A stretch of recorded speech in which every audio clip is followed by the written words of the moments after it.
పరం శాంతి. నమస్తే. బేహద్దు పరివారమునకు బేహద్దు పిల్లలుగా బేహద్దుకే బేహద్ బాపూజీ ద్వారా మీరు ఈ ఛానల్లో, తెలుగు ఛానల్లో మా వీడియోస్ అన్నీ చూస్తూ ఉన్నారనుకుంటున్నాం. ఏదైతే ఇప్పటి వరకు మనం తెలుసుకున్నటువంటి ఛానల్స్లో ఆడియోలు మీకు చాలా నచ్చితే మరి బాపూజీకి మరి ఈ యొక్క ఛానల్ని లైక్ చేయండి, సబ్స్క్రైబ్ చేయండి. ఈరోజు మనం ఒక గొప్ప టాపిక్ గురించి బాపూజీ దశరథ్ భాయ్ పటేల్ తెలుగు మీ యొక్క ఛానల్లో బాపూజీ చెప్పినటువంటిది life after death by Bapuji first part. అంటే చనిపోయిన తర్వాత మరి జీవితం అనేది ఎలా ఉంటుంది, ఏమవుతుంది అనేది అందరికీ చాలా ప్రశ్నాత్మకంగానే ఉంటూ ఉంటుంది. మరి మానవ జీవితం ఏంటి, చనిపోయిన తర్వాత ఎలా ఉంటారు అని దీని గురించి ప్రపంచంలో వాళ్ళు కూడా చాలామంది చాలా రకాల అభిప్రాయాలు చెప్తూ ఉన్నారు. దాని గురించి బాపూజీ బేహద్ వివరణ ఎలా ఇస్తున్నారో మనం ఇప్పుడు చూద్దాం. మీ యొక్క ఏదైనా అనుమానాలున్నా అవన్నీ కూడా తీరిపోతాయి. మానవులు పంచతత్వాల శరీరంతో పంచతత్వాల ప్రపంచంలో ఉన్నారు. దీనికి పైన 3 తత్వాల సూక్ష్మ ప్రపంచం ఉంది. మనుషులు చనిపోయిన తర్వాత ఆత్మ శరీరం నుండి వెళ్ళిపోవటము, ఆత్మ సూక్ష్మ శరీరాన్ని తీసుకొని వెళ్ళటము, ఆత్మ తన కర్మ బంధనాలను వెంట పెట్టుకొని వెళ్తూ ఉంటుంది. ఎందుకు ఆత్మ అజర్ అమర్ అవినాశి అని అంటారు. ఈ ఆత్మకు అయితే పంచతత్వాల తొడుగు బాడీ ఉంటుందో అది ఆత్మ శరీరాన్ని వదిలేసేటప్పుడు చనిపోవటము అంటే జలము భూమి అనే 2 తత్వాలను వదిలేసి సూక్ష్మమైనటువంటి ఆకాశము వాయువు అగ్ని అనేటువంటి స్థూల తత్వాలతోటి సూక్ష్మ శరీరాన్ని ధరించి వెళ్తుంది. దీన్నే అంతవాక శరీరము అని కూడా అంటారు. దీని గురించి చాలా అర్థం చేసుకోవాల్సింది, చేయించాల్సింది ఉంటుంది. ముందు ఆత్మతో పాటు ఏమేమి ఉంటాయి, ఆత్మ ఏమి తీసుకొని వెళ్తుందో తెలుసుకుందాము. మానవుడు తన జీవితంలో చేసినటువంటి పాప పుణ్య కర్మలన్నీ ఆత్మ లోపల రికార్డింగ్ అవుతాయి. దీని లెక్కాచారం అనుసారంగా సూక్ష్మ శరీరం యొక్క స్థితి ఉంటూ ఉంటుంది. అంతవాక శరీరము స్థూల శరీరాన్ని వదిలిన తరువాత అనగా 2 తత్వాలను వదిలేసి 3 తత్వాల బాడీ లోపల ఉంటూ ఉంటుంది. అందుకని చనిపోయినప్పుడు ఏమంటారు, పంచతత్వాల్లో కలిసిపోతున్నాయి, మట్టిలో కలిసిపోతుంది అంటారు. మన యొక్క పంచతత్వాల శరీరంలో జలము భూమి అనేది చాలా బరువైనది. ఈ యొక్క 2 తత్వాలు ఉన్న కారణం వల్ల మానవులు ఎగరలేకపోతూ ఉన్నారు, సూక్ష్మ శరీరాన్ని పైకి తీయలేకపోతూ ఉన్నారు. ఇవే మన శరీరంలో 3/4 ఉన్నాయి. అందుకే జలం 80%, భూమి 20% స్థూల తత్వంగా ఉంటూ ఉంటుంది. మానవులు దేహాభిమానం వదిలేసి ఆత్మగా ఉంటే ఆత్మ జ్ఞానం అర్థం చేసుకుంటూ ఉంటారు. దేహాభిమానంలో ఉంటే ఆత్మ జ్ఞానం వినలేరు, ధారణ చేయలేరు, ఆత్మ గురించి అర్థము చేసుకోలేని వారు ఉన్నారు. ఎందుకనంటే మాయలో ఇరుక్కుపోయారు. మాయ ప్రపంచంలో ఉంటూ జన్మ మరణ చక్రంలో ఇరుక్కుపోతూ ఉన్నారు. ఎందుకంటే పూర్వ జన్మ యొక్క సుకృతం ఉంటేనే జ్ఞానం అర్థమవుతుంది అని నేను అంటున్నాను. జన్మ మరణాల రికార్డింగ్ వల్ల కూడా ఆత్మ జ్ఞానం అనేది వినలేకపోతూ ఉంది. అయితే ఇంతకాలం మనం ఈ శరీరంలో ఉన్నాం, వదిలేసి వెళ్ళిపోయేటప్పుడు ఎక్కడికి వెళ్తాం, ఏమి తీసుకొని వెళ్తామన్న ఆలోచన మానవులకి అసలు ఉంటుందా అనేది కూడా ఆలోచించాలి. అంతుమతి సోగతి అనేటువంటి ఇది ఉన్నది. ఆత్మల జన్మలోకి ఎందుకు వచ్చారో తెలుసుకోవాలి. అసలు ఈ బ్రహ్మాండమునకు మాలిక్ అయినటువంటి శివుడు బ్రహ్మ ద్వారా మొదట ఫరిస్తాలను రచన చేశారు. వీళ్ళు పరం పురుషులు, పరం ప్రకాశ శరీరం కలిగినటువంటి వాళ్ళు. అనగా మంచి ప్రపంచాన్ని తయారు చేశాడు భగవంతుడు. అందుకనే విష్ణువు ద్వారా పాలన, శంకర్ ద్వారా వినాశనము, బ్రహ్మ ద్వారా స్థాపన అని అన్నారు. ఈ ఫరిస్తాలే లెక్కలేనంత సృష్టిని తయారు చేసి పవర్ లాస్ అయిన కారణం వల్ల సూక్ష్మ సృష్టి ఏమైంది, స్థూల సృష్టిలాగా పరివర్తన అయింది. సూక్ష్మ దేవతలు స్థూల తత్వాలు కలిగినట్టు మానవుల్లాగా అయిపోయారు. ఫరిస్తాల యొక్క పరం ప్రకాశమైనటువంటి శరీరం పరివర్తన అయిపోయి 3 తత్వాల్లోనూ పంచతత్వాల్లోకి ఆత్మ పడిపోయింది. అంటే ఆత్మ యొక్క పవరు లాస్ అయిన కారణం వల్ల ఆత్మ తత్వాల్లోకి మారిపోయింది. అందుకనే ఈ సృష్టి అనంతకాలం నుండి నడుస్తూ ఉంది కాబట్టి పంచతత్వాల దేహదారులైపోయారు. ఇప్పుడు ఎప్పటి నుండి అంటే లెక్కలేనంత సమయం నుండి ఈ బ్రహ్మాండంలో ఉన్నటువంటి ఆత్మలు జనమరణ చక్రంలో తిరుగుతూ పవర్ లాస్ అయిపోయి మానవులుగా అయిపోయారు. ఇక్కడ మాయ ఎంత జబర్దస్తుగా ఉంది అంటే దాని నుండి బయటికి రావటానికి వీల్లేనంత ఇదిగా ఊబిలాగా ప్రతి ఒక్క మానవుల్ని ఇక్కడ ఆత్మల్ని ఇరికించేసింది. మాయ అంటే ఏంటి? కామ, క్రోధ, లోభ, మోహ, అహంకారాలు పూర్తిగా ఆత్మను వశం చేసేసుకొని పూర్తిగా ఆత్మను డౌన్ చేసేసింది. ఇక్కడ మాయ తమో ప్రధానమైనటువంటి ఆత్మల్ని మరి తన వైపుకు లాగేస్తూ ఉంటుంది. తమను ఆత్మ అన్న విషయాన్నే మానవులు మర్చిపోయేంత స్థితికి తీసుకొచ్చారు. ఆత్మ జ్ఞానంనే కోల్పోయారు. పరమాత్మ స్మృతి లేదు, మరి ఆత్మ యొక్క స్మృతి లేదు. మరి జనమరణ చక్రం నుండి ఎలా విముక్తి పొందుతారు? అందుకే కాలచక్రంలో తిరుగుతూ ఉండిపోయారు. పాపాత్మగా, పతితాత్మగా, మరి మహాన్ దుష్టుల్లాగా, క్రిమి కీటకాల్లాగా కర్మబంధన అనుసారంగా జన్మ తీసుకుంటూ దుఃఖీగా అయిపోతూ ఉన్నారు. ఆత్మశక్తినే కోల్పోయారు అని చెప్పవచ్చు. మరి ఆత్మ తీసుకునేటప్పుడు, మరి జన్మ తీసుకునేటప్పుడు ఎలా ఉంటుంది? ఆత్మ శరీరంలోకి వచ్చినప్పుడు ఎలా ఉంటుంది అంటే సతోప్రధానంగానే ఉంటుంది. తర్వాత ఇది మరి తత్వాల పరివర్తన అనుసారంగా రజో ప్రధానంగా అయింది, తమో ప్రధానంగా కూడా అయింది. రజో ప్రధానము అంటే 3 తత్వాల శరీరంలో ఉన్న సూక్ష్మ శరీరము, కారణ శరీరము అని. తమో ప్రధానము అంటే పంచతత్వాల దేహం కలిగినటువంటి ఆత్మ పవరు ఈ విధంగా కథమైతూ కిందకు పడిపోయారు. మరి మానవులుగా మారినటువంటి దేవతలు మరి పైనుండి వచ్చారు కదా, వాళ్ళు కిందకు వచ్చి చేసిందేమిటి? ఎందుకు వచ్చారు అని అంటే వాళ్ళు కూడా మజాను అనుభవించుదాం, చూద్దాము అని అనుకున్నారు. ఎందుకంటే సూక్ష్మ ప్రపంచం వేరు, స్థూల ప్రపంచం వేరు. ఇక్కడ ఉన్నటువంటి స్థూలమైనటువంటి మరి మజా స్వర్గంలో లేదా ఏమిటి? వాళ్ళు ఇక్కడికి వచ్చారు అని అంటే ఇక్కడలాగా పంచతత్వాలతో అనుభవించటం, ఇంద్రియ సుఖము, ఇక్కడ మాట్లాడే బొమ్మలు ఇవన్నీ కూడా ఏమీ లేదు కదా. మరి అక్కడైతే ఉన్నటువంటి సూక్ష్మ ప్రపంచం అది దేవతా ప్రపంచం. అయితే దేవతా ప్రపంచం కూడా మాయ ప్రపంచమే. అందుకనే సాధువులు, సన్యాసులు కూడా ఈ మాయ ప్రపంచం వద్దని వాళ్ళ తపో నిష్టతోటి, తపో శక్తితోటి స్వర్గలోకములకు వెళ్ళినా కూడా దాని మించి ఇంకా పైలోకాలకి వెళ్ళాలి, మహర్లోకము, జనలోకము, తపలోకం వెళ్ళటం కోసం సాధన చేస్తూ పురుషార్థం చేస్తూ ఉంటారు. సతోప్రధాన ఆత్మలు స్వర్గలోకం కూడా దాటుకొని పైన వెళ్తారు. కొంతమంది వాళ్ళు చేసిన పుణ్యానుసారంగా స్వర్గంలోకి వెళ్ళి అక్కడ సుఖభోగాలను అనుభవించి అక్కడే ఉండిపోయే వాళ్ళు ఉన్నారు.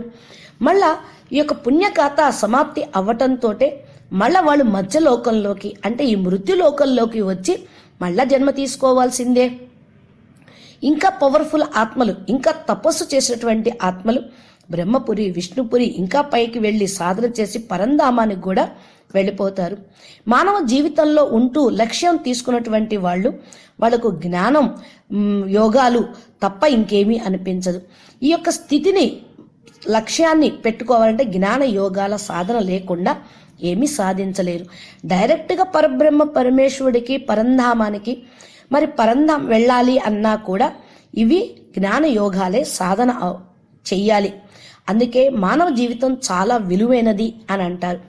మానవ జీవితంలోనే పరంపదాన్ని పొందవచ్చు అని శాస్త్రాల్లో కూడా చెప్పారు. దేవతలు కూడా మరి మానవ జన్మ తీసుకోవటానికి ఉబలాట పడతారు అని అంటారు. మానవ జన్మ చాలా దుర్లభమైనది, ఎప్పుడో గాని లభించదని కూడా కొంతమంది అంటారు. ఇంత అని కూడా మరి ఏమి చేస్తున్నారు? మానవ జన్మ యొక్క విలువని తెలుసుకొని ఏమైనా సాధన చేస్తూ ఉన్నారా, దీని విలువను గుర్తిస్తూ ఉన్నారా అనేది మీరు తెలుసుకోవాలి. అంటే ఇక్కడే పరంధామానికి వెళ్ళేటువంటి జ్ఞానము లభిస్తూ ఉంది కాబట్టే దేవతలు కూడా మళ్ళా పరమాత్మను పొందడం కోసమే, ఆ పరం పదాన్ని పొందడం కోసమే తపస్సు చేస్తూ ఉంటారు, ఇష్టపడుతూ ఉంటారు. పంచతత్వాల దేహంలోకి రావాలని కోరుకుంటూ ఉంటారు. ఇప్పుడే అది లభిస్తుంది అని. అయితే మహాపాపి ఆత్మలు ఉన్నారు. శరీరం వదిలేసిన తర్వాత యమధర్మరాజు దగ్గరికి వెళ్తారు, యమదూతలు వచ్చి వాళ్ళని తీసుకొని వెళ్తారు అనేది పూర్వకాలం నుండి మరి గరుడ పురాణంలోనూ శాస్త్రాల్లోనూ కూడా ఉంది. అది బాపూజీ అంటున్నారు, అది పూర్వకాలం యొక్క విషయం. అనగా పూర్వం ఈ సిద్ధాంతాలు పద్ధతులు ఉండేవి, కానీ ఇప్పుడు ఈ థీరీలు కథమైనాయి. ఇది వండర్ఫుల్ విషయం. చూడండి, అర్థం చేసుకోండి. పాపపుణ్యాల యొక్క చిట్టాను చిత్రగుప్తుడు చూస్తాడు అని ఒకప్పుడు చెప్పేవాళ్ళు, కానీ ఇప్పుడు సూపర్ కంప్యూటర్స్ పెట్టుకొని అన్ని నెంబర్ వారీగా ఫీడ్ అయిపోతూ ఉన్నాయి. ఏ ధర్మాన్ని ఫాలో చేస్తున్నా, ఎవరైనా సరే ధర్మపితల్ని ఫాలో చేస్తున్నా, వాళ్ళ యొక్క అందరి యొక్క లెక్కాచారాలు అన్నీ కూడా కంప్యూటర్లు ప్రతి ఒక్క సెకండు సంకల్పంతో సహా, మీ భావనతో సహా అన్నీ ఫీడ్ అయిపోతూ ఉంటాయి. ధర్మపితలు సూక్ష్మవతంలో ఉండి ఇవన్నీ కూడా చూస్తూ ఉంటారు. వాళ్ళ యొక్క ఫాలోవర్స్ను వాళ్ళు సూక్ష్మవతలంలోకి తీసుకొని వెళ్తూ ఉంటారు. ఏ ధర్మాన్ని ఫాలో చేయనటువంటి నాస్తికులు కూడా మరి ఉన్నారు. అయితే అటువంటి వాళ్ళకి ఎక్కడా స్థానం ఉండదు, పైన ఉండదు, క్రింద ఉండదు. మరి ఏ పాపి ఆత్మలను ఒక ప్రక్కనే ఉంచటము, వాళ్ళు ఏ యొక్క ఆధారము లేక సూక్ష్మలోకంలో కూడా అక్కడ వాళ్ళకి ఏ స్థానము లభించక అటు ఇటు భ్రమిస్తూ ఉంటారు అని చెప్తూ ఉన్నారు. సతోప్రధానమైన మనుషులకు జ్ఞానంలో ఉంటూ ఉంటే మంచి కర్మలు చేయటానికి మంచి మంచి సంకల్పాలు వస్తూ ఉంటాయి. మంచి శుభ సంకల్పాలు, పాజిటివ్ సంకల్పాలు కూడా ఆత్మ తన యొక్క స్వస్థితి సతోప్రధానంగా ఉంటేనే అవి చేయగలుగుతూ ఉంటారు. మరి ఆత్మలు స్వర్గానికే కాదు, సీదా శివ పరమాత్మని పరంధామానికి వెళ్ళాలి అన్నా కూడా దాని గురించి తపస్సు చేయాలి. ఇంకా కొంతమంది ఆత్మలు చాలా పవర్ఫుల్ ఆత్మలు ఉంటారు. శివుడి తర్వాత మహాశివుడి దగ్గరికి వెళ్ళాలి, ఇంకా పైన ప్రపంచంలోకి వెళ్ళాలి, అనగా గెలాక్సీలోకి వెళ్ళాలి అని దానికోసం కూడా సాధన చేసేవాళ్ళు ఈ ప్రపంచానికిలో ఉన్నారు అంటున్నారు. అయితే బాపూజీ ఆత్మహత్య చేసుకున్న వాళ్ళు, మరి అత్యాశ ఎక్కువ కోరికలు కలిగిన తమో ప్రధాన వికారి ఆత్మలు, మరి హత్యలు మానభంగాలు చేసే వాళ్ళ యొక్క గతి ఎలా ఉంటుంది అనే ప్రశ్న వేస్తూ ఉన్నారు. దానికి సమాధానంగా పాపకర్మలు చేసిన వారి కర్మల ఖాతా అంతా కూడా వాళ్ళు చేసింది వాళ్ళ ఆత్మలో రికార్డింగ్ ఉంటుంది. కాబట్టి శరీరం వదిలిన తర్వాత అటువంటి పాపి ఆత్మలు చుట్టుముట్టి తమ గ్రూపులో నెగిటివ్ ఆత్మలు, మరి భూత ప్రేతాత్మలు వచ్చి వాళ్ళని వాళ్ళ లోపలికి కలిపేసుకుంటూ ఉంటాయి. అంటే భూమికి పైపైనే వాళ్ళు కూడా తిరుగుతూ ఉంటారు. వీళ్ళు కొద్ది దూరం కూడా భూమిని దాటి గాని వెళ్ళలేరు. 200 కిలోమీటర్ల వరకు కూడా వెళ్ళలేరు వీళ్ళు అంటున్నారు. 200 కిలోమీటర్ల పైనే జస్ట్ వెళ్ళాలి అన్నా కూడా దానికి కొద్దో గొప్ప పురుషార్థం చేయాలి. బాపూజీ అంటున్నారు, ఈ ఆత్మహత్యలు చేసుకునే వాళ్ళు వికారి చీచి ఆత్మలు, హత్యలు మానభంగాలు చేసేటువంటి అత్యాస కామ క్రోధ లోభ మోహ అహంకారాలతోటి జీవితం మొత్తం గడిపినటువంటి పాపి ఆత్మలు భూమికి పైన 20 కిలోమీటర్ల వరకే పైపైన ఇక్కడే ఉంటారు. వీళ్ళని భూత ప్రేతాలు, పిశాచాలు, సైతాన్లు అని అనొచ్చు. వీళ్ళు శరీరం వదిలేసిన వెంటనే మీకు ఆత్మ ఎంత దూరం వెళ్తుంది అనేది ఎవరు చెప్పలేరు అనుకోవచ్చు. కానీ ప్రతి ఒక్కరికి కూడా ఎవరు ఎలా వెళ్ళాలి, ఎంత దూరం వెళ్ళాలదో ఒక ప్రిన్సిపల్ అనేది ఉంది. కొందరు 100 కిలోమీటర్లు, కొందరు 500 కిలోమీటర్లు, కొందరు 1000 కిలోమీటర్లు, కొందరు 1,00,000 కిలోమీటర్లు వెళ్తూ ఉంటారు. ఇలా ఎందుకు వెళ్తున్నారు అంటే వాళ్ళు మానవ శరీరంలో ఉండి చేసిన పురుషార్థం యొక్క పవర్ని బట్టి వాళ్ళు అంత దూరంలో వెళ్ళగలుగుతారు. మరి ఆత్మకు పవర్ ఎక్కడి నుంచి వస్తుంది? మరి మహాపాపి ఆత్మల్లో పూర్తిగా వాయుతత్వం ఉన్న కారణం వల్ల బరువుగా ఉంటూ ఉంటుంది. ఈ వాయుతత్వాన్ని భూమి ఆకర్షిస్తూ ఉంటుంది. అందుకని కిందకు లాగుతూ ఉంటారు. ఇంకా పైకి వాళ్ళు వెళ్ళలేరు. 1 కిలోమీటర్లు కూడా దాటి వెళ్ళలేరు మహాపాపి ఆత్మలు అని అంటున్నారు బాపూజీ. తమో ప్రధాన ఆత్మలకు చంచలత్వం ఎక్కువగా ఉంటుంది, కోరికలు ఎక్కువగా ఉంటాయి. కనుక భారంగా వాళ్ళ యొక్క స్థితి అనేది నడుస్తూ ఉంటుంది. వాయుతత్వం లోపల అగ్నితత్వం కూడా ఉంటుంది కదా.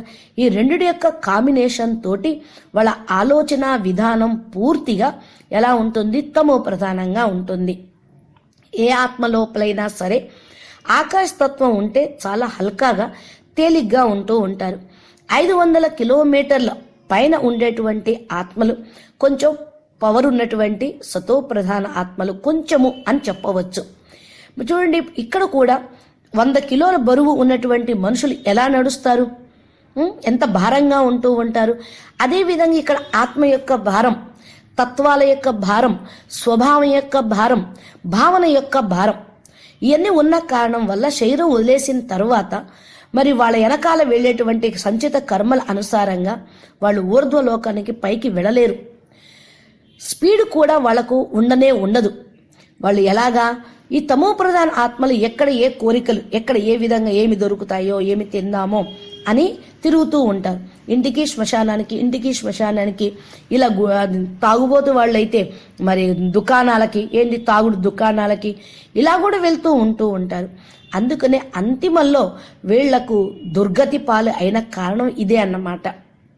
సూక్ష్మ శరీరంలో మానసిక గతిని బట్టి మనకి గతి అని అంటూ ఉంటారు. ఇది తమో ప్రధానంగా పాపి ఆత్మలకే కాదు, మంచి కర్మలు చేసే పుణ్యాత్మలకి, కర్మల బోజ లేని ఆత్మలకి సూక్ష్మ శరీరం తేలిగ్గా ఉంటుంది. ఎవరికైనా సరే సూక్ష్మ శరీరం తేలిగ్గా ఉండటం అంటే వాళ్ళు పాజిటివ్ థింకింగ్, సతో ప్రధాన ఆత్మలు, పుణ్యాత్మలు, మంచి కర్మ చేసిన వాళ్ళు. వాళ్ళకి కర్మల బోజ అనేది లేనే లేదు. వాళ్ళ సూక్ష్మ శరీరం చాలా తేలిగ్గా ఉంటుంది. 5 కిలోమీటర్లు, 10 కిలోమీటర్లు ఇంకా పైకి, దానికంటే ఇంకా పైకి వెళ్ళటానికి పురుషార్థం కూడా పై లోకాలకు వెళ్ళి చేస్తూ ఉంటారు. భలే పైకి వెళ్ళలేకపోయినా ఈమె భూమి పైన ఏ స్థానమైనా సరే, ఏ దేశమైనా సరే వాళ్ళు వెళ్ళగలుగుతారు. సూక్ష్మ శరీరంతో ఆత్మ ప్రయాణం చేస్తూ ఉంటుంది అని చెప్తున్నారు. ఇది అంతర్వాహక శరీరం. సూక్ష్మ శరీరమే ఆత్మకు వాహనంలాగా పనిచేస్తూ ఉంటుంది. దీనికంటే బాపూజీ అంటున్నారు, మరి ఎప్పుడైతే మరి ఆత్మలు పైకి వెళ్ళాలనుకునేటువంటి వాళ్ళు హై క్వాలిటీ ఆత్మలు తపస్సు చేస్తూ ఉంటారు. మరి ఇలాంటి ఆత్మలు ప్రయాణం చేయాలి అంటే కొద్దిగా టైం పడుతుంది. ఆత్మలు శక్తి లేకపోతే సూక్ష్మ శరీరం బరువుగా ఉంటుంది. అయితే మరి భూత పిశాచాలు, ప్రేతాత్మలు భూమి లోపలే కప్పబడి ఉంటారంటున్నారు కదా. మరి వీళ్ళు హై క్వాలిటీ ఆత్మలుగా సతోప్రధానంగా మరి అయ్యి మరి ఊర్ధ్వలోకానికి వెళ్ళగలుగుతారా బాపూజీ అని అడుగుతూ ఉన్నారు. దానికి ప్రశ్న, మరి వాళ్ళు వెళ్ళాలి అంటే వాళ్ళు చాలా పురుషార్థం చేయాలి, వాళ్ళకి చాలా టైం పడుతుంది అంటున్నారు. ఎందుకు అంటే వాళ్ళ లోపల సూక్ష్మ శరీరం చాలా బరువుగా ఉంది. తమో ప్రధానంగా ఉందనుకోండి, వీళ్ళకు ఒక గ్రూపు ఉంటుంది. బ్రాందీ, విస్కీ తాగే వాళ్ళ యొక్క అడ్డాలు గుంపులుగా ఉంది.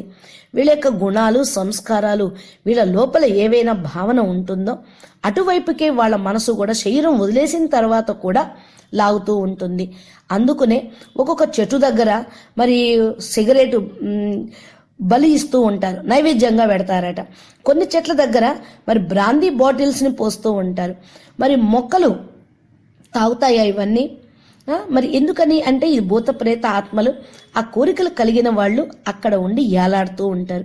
ఆ ఆత్మలు ఇంకొకరికి నెగిటివ్ లేకపోతే వాళ్ళ పరివారం వాళ్ళకి కష్టం కలిగించకుండా ఉండాలి అంటే మీ నాన్నగారికి, మీ అన్నయ్య గారికి సిగరెటు, బ్రాందీ పొయ్యండి, వాళ్ళకి ఇష్టమైన ఇది పెట్టండి, అది పెట్టండి అని అంటూ ఉంటారు. అంటే అక్కడ 300-400 మంది అక్కడ ఉన్నారు గ్రూపుగా. మరి బ్రాందీ తాగే వాళ్ళు గుంపులు ఇక్కడ ఎట్టున్నారు, సూక్ష్మవతనం శరీరం వదిలేసిన తర్వాత కూడా అక్కడ కూడా ఉన్నట్టు మనకి దీన్ని బట్టి అర్థమవుతూ ఉంది. కాబట్టి మరి ఇంకా చెప్పాలి అంటే మరి మొక్కులు తీరుస్తూ ఉన్నారు. ఆ మొక్కు తీర్చండి, ఈ మొక్కు తీర్చండి, అది చేస్తారు, ఆ దేవతలు ఇది చేస్తారు అని చెప్తూ ఉంటారు. ఇవన్నీ చేయటం వల్ల లాభం ఏమన్నా ఉంటుందా? ఆలోచించండి ఒకసారి. సైకాలజికల్గా మీరు ఆలోచిస్తూ ఉండాలి. అసలు ఈ భూత ప్రేత పిశాచాలే వాసన, కామన, భోగం కలిగినటువంటి వాళ్ళు. వేరే వాళ్ళకి ఇంకేం సహాయం చేస్తారు? వాళ్ళ కోరికలు తీరకే, వాళ్ళ కోరికలు తీర్చుకోవటానికే శరీరాల్లో ప్రవేశించి అన్ని తిని అనుభవిస్తూ ఉంటారు. వాళ్ళ ఆకలి దప్పులతోటి, కోరికలతోటి ఉండేవాళ్ళు ఇతరుల యొక్క కోరికల్ని ఏమి తీరుస్తారు? ఇది మీరు ఆలోచించాల్సినటువంటి విషయం. ఎవరైతే మరి ఇచ్చా మాత్రం అవిద్యా స్టేజిలో ఉన్నటువంటి దేవతలుగా ఉంటారో వాళ్ళ కోరిక అంటే ఏమిటో తెలియదు అనుకోండి, అప్పుడు వాళ్ళు ఇతరుల యొక్క కోరికల్ని తీర్చగలుగుతూ ఉంటారు. ఈనాటి ప్రపంచంలో అందరికీ కోరికలు ఉన్నాయి. అది తీర్చండి, ఇది పెట్టండి, అది పెట్టండి అంటున్నారు. అంటే వాళ్ళు కోరిక అంటే లేనటువంటి స్థితికి, దేవతా స్థితికి చేరుకున్నారా? మరి ఆలోచించండి. నేను ఒకసారి బాపూజీ తన యొక్క అనుభవం చెప్తున్నారు. మా గ్రామంలోని ఒక బ్రాహ్మణ్ణి చూశాను. ఆయన లోపల ముస్లిం భూతం ప్రవేశించింది. మాంసం కావాలి, మాంసం కావాలి అని అడుగుతుంది. అసలు బ్రాహ్మణ్స్ ఆయన ఎప్పుడు తన జీవితంలో మాంసం అనేది ముట్టలేదు. ఆయన భార్యకి ఏం చెయ్యాలో ఎలా చెయ్యాలో కూడా తెలియదు మాంసం వండటం. మరి ఆ బ్రాహ్మణుడు చాలా సన్నగా బక్కగా ఉండేవాడు. ఆయన యొక్క శరీరం ఎంత బరువు ఉందో, మరి 30 కిలోలు, 40 కిలోలు, 50 కిలోలు, ఎంత శరీరం యొక్క బరువు ఉందో అంత బరువు గల అన్ని కిలోల మాంసం తిన్నాడట. అంటే నేను నా కళ్ళతోటి చూశాను అని చెప్తున్నారు బాపూజీ. అంటే తర్వాత భూతాలను వదిలించే వాళ్ళ దగ్గరికి పిలిపించడం, వదిలించడం ఇవన్నీ కూడా జరుగుతూ ఉంటాయి. అంటే భూత ప్రేతాలు ప్రవేశించి చాలా అసత్యాలు కూడా చెప్తూ ఉంటారు. మహాపాపి ఆత్మలు జీవితం మొత్తం అసత్యం తప్ప మరి సత్యం అనేది మాట్లాడి వాడు మరి చనిపోయిన తర్వాత వాడు సత్యం చెప్తారా? ఆలోచించండి. అందుకనే సోది పోతే శుద్ధులు తక్కువ అని అంటూ ఉంటారు. అంటే చనిపోయిన వాళ్ళని పిలిపించి వాళ్ళని ఏదో అడిగిదాం, వాళ్ళు ఏదో చెప్తారు, మన బాగు చేస్తారు, మనకు మంచి చేస్తారు అనుకోవటం అనేది పూర్తిగా మానవుల యొక్క భ్రమ ఇప్పుడు. కానీ అవన్నీ నిజమని అనుకోవద్దు.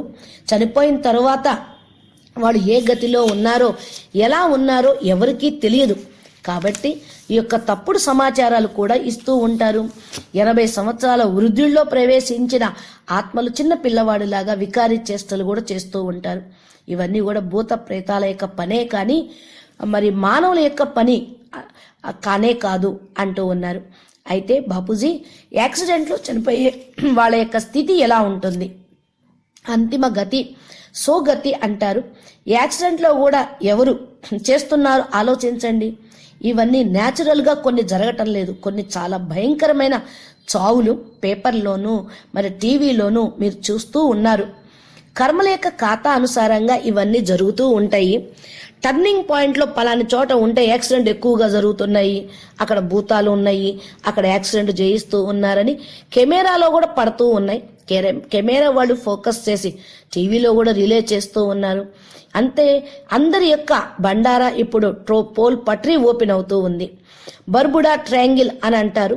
అక్కడికి ఏ విమానాలు వెళ్ళినా, నౌక వెళ్ళినా జాడ తెలియటం లేదు, మాయమైపోతుంది అని అంటూ ఉంటారు. సరే బాపూజీ అంటూ ఉన్నారు, నేను ఒకసారి సమాధి స్థితిలోకి వెళ్ళి చూశాను. ఈ యొక్క భూమికి సముద్రానికి 200 కిలోమీటర్ల పైన 300 కిలోమీటర్ల వరకు భూత ప్రేతాలన్నీ కలిసి కొన్ని లక్షల కోట్ల భూత ప్రేతాలు కలిసి ఒక హోల్ని తయారు చేశారు. బ్లాక్ హోలు, ఓమ్ హోల్ అంటారు చూడండి. ఆ విధంగా అక్కడ దాన్ని ఒక పవర్ని, నెగిటివ్ పవర్ని తయారు చేశాడు.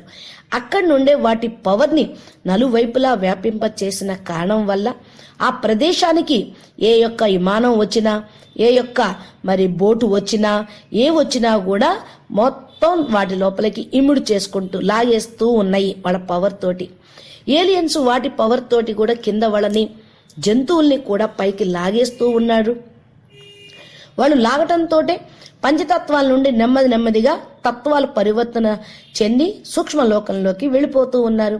అదేంది, అలా ఎందుకు జరుగుతుంది అని మీరు అనుకోవచ్చు. ఏలియన్స్ అంటే ఈ పంచతత్వాల భూమి మీద ఉండేవాళ్ళు కాదు. ఎవరు వీళ్ళు? వేరే గ్రహాల నుంచి, వేరే లోకం నుండి, లేకపోతే వేరే గెలాక్సీ నుంచి, ఇంకో బ్రహ్మాండం నుండి వచ్చిన వాళ్ళు. అయితే మరి ఇక్కడ ఉండే బ్రహ్మాండంలో ఉండే పంచతత్వాలుగా వాళ్ళ బాడీ ఉండదు. ఈ బ్రహ్మాండంలో పంచతత్వాలు ఉంటే ఇంకో బ్రహ్మాండంలో 4 తత్వాలు ఉండొచ్చు. అలాగా వాళ్ళ తత్వాలు, శరీరాలు వెంటనే మారిపోతూ ఉంటాయి. తత్వాల పరివర్తన అయితేనే ఈ లోకం నుండి పై లోకానికి, సూక్ష్మ లోకానికి వెళ్ళటం అనేది జరుగుతూ ఉంది. అడవుల్లో కూడా కొన్ని విమానాలు పడి కనిపించకుండా పోతాయి అని అంటూ ఉంటారు. అలాగే అక్కడక్కడ ట్రయాంగిల్స్ కూడా తయారై ఉన్నాయి. ఏ ఏరియాలోకి ఎవరు వెళ్ళినా సరే తమ శక్తితోటి కొంతమంది భూత ప్రేతాత్మలు లాగేస్తూ ఉన్నాయి. దీనికి సైంటిఫిక్గా వాళ్ళు చెప్తూ ఉంటే దీనికి ఆధ్యాత్మికంగా కూడా మరి మీరు అర్థం చేసుకోవచ్చు. దాని గురించి ఏంటంటే భౌతికవాదులు అనేక రకాలుగా చెప్తూ ఉంటారు. 3 తత్వాల ఆత్మను అందరూ చూడలేరు. సైన్స్ వాళ్ళ యొక్క కెమెరాలు కూడా మరి 3 తత్వాల ఆత్మలు అనేది కనిపించరు. కాబట్టి వాళ్ళు చెప్పేటువంటిది విషయం అందరికీ తెలియదన్నమాట. మరి మంచి మంచి ఆత్మలు దేశం కోసం పోరాడుతూ ప్రాణాలను త్యాగం చేసిన వాళ్ళు ఉన్నారు. మరి వారి సంగతి ఏమై ఉంటుంది అని అనుకోవచ్చు. దేశమును ప్రేమించేవారు, దేశం కోసం ఏ మంచి పని అయినా సరే చేయుటకు వెనుకంజ వేయని వారు, ఇలాంటి ఆత్మలు చాలా మంది ఉన్నారు. ఒకవేళ దేశం కోసం పోరాడుతూ శరీరం వదిలేసినా వాళ్ళు దేశం యొక్క సరిహద్దు లోపలే ఉంటారు. స్థూలమైన సైనికులతో వీరు కూడా ఉండి వారితో పాటు కలిసి యుద్ధం చేస్తూ ఉంటారు. అది చాలా సూక్ష్మమైనటువంటి విషయం. సూక్ష్మ జగత్తులోని లక్షల లెక్కల్లో ఇలాంటి ఆత్మలు ఉన్నారు. రెండు సైన్యాల్లోనూ ఉంటారు. అంటే ఏ దేశం సంబంధించిన భూత ప్రేత ఆత్మలు ఆ దేశాన్ని రక్షించాలి అని దేశ ప్రేమ ఉంటుంది కదా, ఆ సైన్యంలో ఉంటారు, మళ్ళీ ఈ సైన్యంలో కూడా ఉంటారు. దీనికి ప్రూఫ్ నిజంగా ఉన్నారా అనడానికి మహాభారతంలో కూడా ఒక మహాభారత యుద్ధం జరిగేటప్పుడు ఒక ఇన్సిడెంట్ ఉంది. అర్జునుడు మహాభారత యుద్ధం జరిగేటప్పుడు తను చూస్తూ ఉంటే ఒక మహాయోధుడు కండలు తిరిగినటువంటి ఆయన కౌరవ సామ్రాజ్యాన్ని మొత్తాన్ని, కౌరవ సైన్యాన్ని మొత్తాన్ని చంపేస్తూ ఉన్నట్లు ఆయన చూశాడు. అది అర్జునుడు కృష్ణుడిని అడిగారు, ఏంటి ఎవరు ఇంత పెద్ద మంచి యోధుడు సైనికుల్ని కౌరవుల్ని చంపేస్తున్నారు అని అడిగాడు. దానికి కృష్ణుడు సమాధానం చెప్పారు, చచ్చేదెవరు సమసేదెవరు, అందరు చచ్చే ఉన్నారు, నువ్వు చంపేస్తున్నావు అనుకుంటున్నారు, హతం చేసేది ఎవరు? రుద్రుడు ఆ రూపంలో వచ్చి సంహారం అనేది, అసురి సంహారం, రాక్షస సంహారం అనేది చేస్తూ ఉన్నారు అనేటువంటి విషయాన్ని అక్కడ చెప్పడం జరిగింది. అంటే భూత ప్రేత ఆత్మలు కూడా ఇలాగే వారి దేశాన్ని రక్షించడం కోసం సహయోగం చేశారు. మొదటి ప్రపంచ యుద్ధంలోనూ రెండవ ప్రపంచ యుద్ధంలోనూ ఎన్నో లక్షల మంది చనిపోయి ఉండవచ్చు. ఏ ఆత్మ అయినా సరే సద్గతి ముక్తి పొందాలి అంటే వారికి జ్ఞానం కావాలి. కానీ ఇది అందరికీ కామన్ విషయమే కదా, జ్ఞానమే అన్నిటికీ ఆధారం. మరి జ్ఞానం లేదనుకోండి, ఆ దేశ ప్రేమ సేవా భావన తోటి ఆ ఆత్మ అక్కడే ఆ ఏరియాలోనే తిరుగుతూ ఉంటుంది. అందుకని ఇక్కడ మేము చెప్పేది, ఆత్మ మరి సద్గతి పొందాలి అంటే జ్ఞానం అనేది కావాలి. జ్ఞానమే అన్నిటికీ ఆధారం. జ్ఞానం అనే సబ్జెక్టే ఫస్ట్ నెంబర్ 1. ఆత్మ పరమాత్మ జ్ఞానం వింటే చనిపోయే ముందు ఈ ఆత్మ ఎక్కడికి వెళ్ళాలో తానే నిర్ణయించుకుంటుంది. పురుషార్థం అనుసారంగా స్వర్గానికి వెళ్ళాలా, శివపురికి వెళ్ళాలా, వైకుంఠానికి వెళ్ళాలా, పరంధామానికి వెళ్ళాలా ఆ నిర్ణయించుకొని ఆత్మ తన యొక్క స్వస్థానానికి తను చేసిన పురుషార్థం అనుసారంగా వెళ్తూ ఉంటుంది. మరి మానవ ఆత్మలకి ఎంత జ్ఞానం ఉంటుందో అంత జీవిత లక్ష్యం అనేది పెట్టుకుంటూ ఉంటారు. ఈ లెక్క ప్రకారంగానే ఆత్మ జన్మ తీసుకుంటూ ఉంటుంది. పాపాత్మ కానీ మహాత్మ కానివ్వండి, పుణ్యాత్మ కానివ్వండి, శరీరం వదిలేటప్పుడు తానే ఎక్కడికి వెళ్ళాలో వెతుక్కుంటుంది మార్గం. అంటే అంతుమతి సోగతి అని దీన్నే చెప్తూ ఉంటారు. శరీరం వదిలేసేటప్పుడు వారి బుద్ధి ఎక్కడ తగులుకుందనుకోండి అక్కడికి వెళ్తూ ఉంటుంది. దాని అనుసారంగా వాళ్ళకి గతి సద్గతి అనేది లభిస్తూ ఉంటుంది. జడభరతుడి యొక్క ఎగ్జాంపుల్ చెప్తారు. ఆయన ఆశ్రమంలో ఒక లేడి పిల్లని పెంచుతూ వచ్చాడు. అంతిమ సమయంలో ఆయన మరి చనిపోయేటప్పుడు నేను ఈ లేడిని పెంచాను, దీన్ని ఎవరు చూస్తారు అన్న సంకల్పంతో శరీరం వదిలేశాడు. మళ్ళా ఆయన లేడిలాగా జన్మ తీసుకున్నాడు అని అంటారు. మళ్ళా ఆయనకి జ్ఞానోదయం అయ్యి, అయ్యో నేను ఇంత పురుషార్థం చేసి లాస్ట్కు ఒక్కదాని కోసం ఆధీనమై పడిపోయాను అని మరలా పురుషార్థం చేసి బ్రహ్మపదాన్ని పరంపదాన్ని పొందాడని శాస్త్రాల్లో చెప్తారు. అంటే పురుషార్థం యొక్క ఆధారంతో వాళ్ళు ప్రయాణం అనేది స్పీడ్ అనేది ఉంటుంది. లక్ష్యాన్ని బట్టి జ్ఞానమును పురుషార్థాన్ని బట్టి వాళ్ళు వైకుంఠానికి వెళ్ళటము అనేది ఉంటుంది.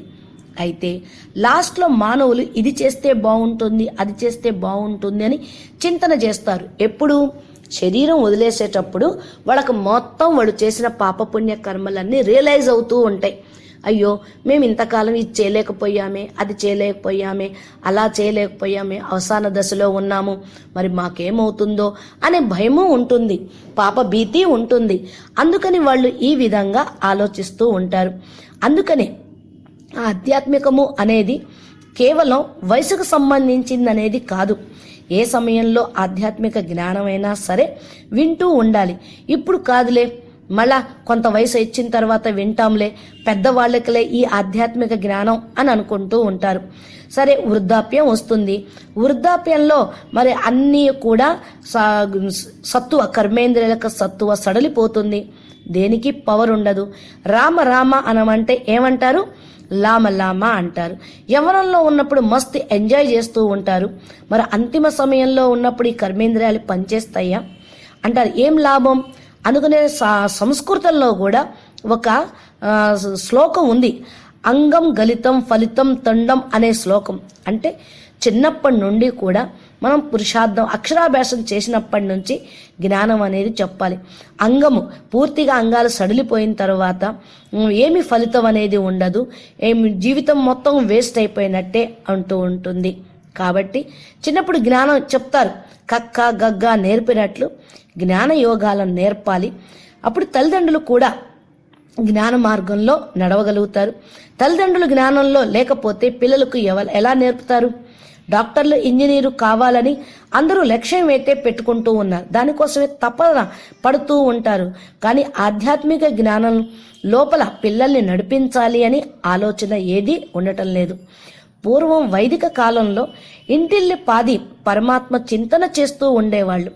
జీవితాన్ని ప్రొద్దున లేచిన దగ్గర నుంచి పరమాత్మ చింతనతో గడుపుతూ ఉండేవాళ్ళు. లౌకికం అలౌకిక విద్యలు అనేది కూడా నేర్పుతూ ఉండేవాళ్ళు. కాబట్టి ఒకనాడు మంచి సంస్కారాలు, స్వభావాలు, భావనలు ఉంటూ ఉండేవి. సతో ప్రధాన ప్రపంచంగా ఉండేది. కానీ ఈనాడు ఏమైపోయింది? పూర్తిగా తమో ప్రధానంగా అయిపోయింది.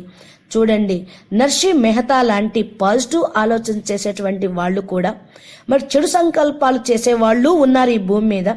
మరి వాళ్ళకు గతి సద్గతి అనేది లభిస్తూనే ఉంది. నర్సీ మెహతా చాలా చక్కటి జ్ఞాన మార్గం చెప్పాడు. చక్కటి పాఠాలు ఉన్నాయి అనేవాడు. అఖిల బ్రహ్మాండమే తూ హీ ఏక్ హీ శ్రీహరి తూనే హీ అనంత్ బాసి వేద్ మా వేద్ వేద్ మా తత్ వేద మా తత్ అని పాడుతూ ఉండేవాడు. అనగా రాధాకృష్ణులను ఆరాధించేవాడు ఆయన. శ్రీహరి ఉపాసన చేసేవాడు.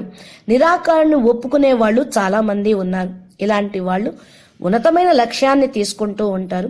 వీళ్ళు చనిపోయిన తర్వాత ఊర్ధ్వలోకాలకి వెళ్తూ ఉంటారు. చక్కటి సద్గతిని కూడా పొందుతూ ఉంటారు. కాబట్టి మరి మానవ జీవితంలో మనిషి చనిపోయిన తర్వాత ఏమవుతారని తెలియక చెడు పనులు చేసేవాళ్ళు, చెడు స్వభావ సంస్కారాలు చేసేవాళ్ళు, ఇతరులు దుఃఖపెట్టే మహాపాపి ఆత్మలు కూడా ఉన్నారు. ఇతరుల యొక్క హక్కుల్ని కూడా లాగేసుకునేవాళ్ళు, దుఃఖ పెట్టేవాళ్ళు ఉన్నారు. అంతిమ సమయంలో వీళ్ళ యొక్క కర్మలన్నీ వాళ్ళకు కనపడుతూ ఉంటాయి.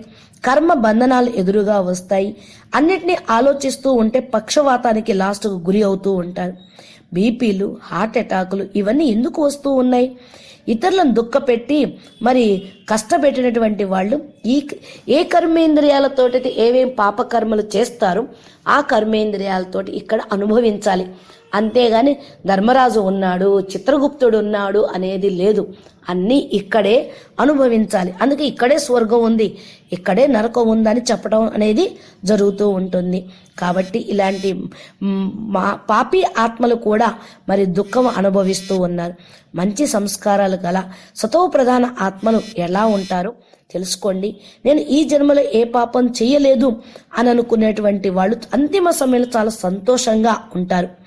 మరి సంచిత కర్మలు వాళ్లకు వికర్మలు లేవనుకోండి, వాళ్ళు శ్రేష్ఠ కర్మ, శ్రేష్ఠ ప్రాప్తిని, శ్రేష్ఠ లోకాలకు వెళ్ళేటువంటి పురుషార్థం అనుసారంగా వాళ్ళు వెళ్ళగలుగుతూ ఉంటారు. దీనికి బాపూజీ ఇంకా సూక్ష్మ జగత్తు ఎలా ఉంటుంది, సూక్ష్మ లోకాలకి ఎలా వెళ్ళాలి, సూక్ష్మమైనటువంటి ప్రపంచంలోకి ఆత్మ శరీరం వదిలేసిన తర్వాత చనిపోయిన తర్వాత కూడా ఏ ఏ దేహాలతోటి ఉంటారు, అక్కడ కూడా జీవం ఉన్నదా, ఏ విధంగా జీవిస్తారు అనేది మనం నెక్స్ట్ క్లాస్లో కంటిన్యూషన్లో విందాము. మీరు మా ఛానల్ని చూసి లైక్ చేయండి, సబ్స్క్రైబ్ కండి. మేము పెట్టినటువంటి వీడియో ఛానల్స్ అన్నీ కూడా మీకు మళ్ళీ కంటిన్యూషన్గా వస్తూ ఉంటాయి. మీ ఫ్రెండ్స్కి, మీ స్నేహితులకి, మళ్ళీ మీ బంధుమిత్రులకి ఆత్మజ్ఞానం అందించాలని మా యొక్క సందేశము అందరికీ అందించాలని మా యొక్క అభిలాష. మీరన్నీ ఈ యొక్క వీడియోస్ చూసి షేర్ చేయండి. అచ్చా, పరం శాంతి, నమస్తే.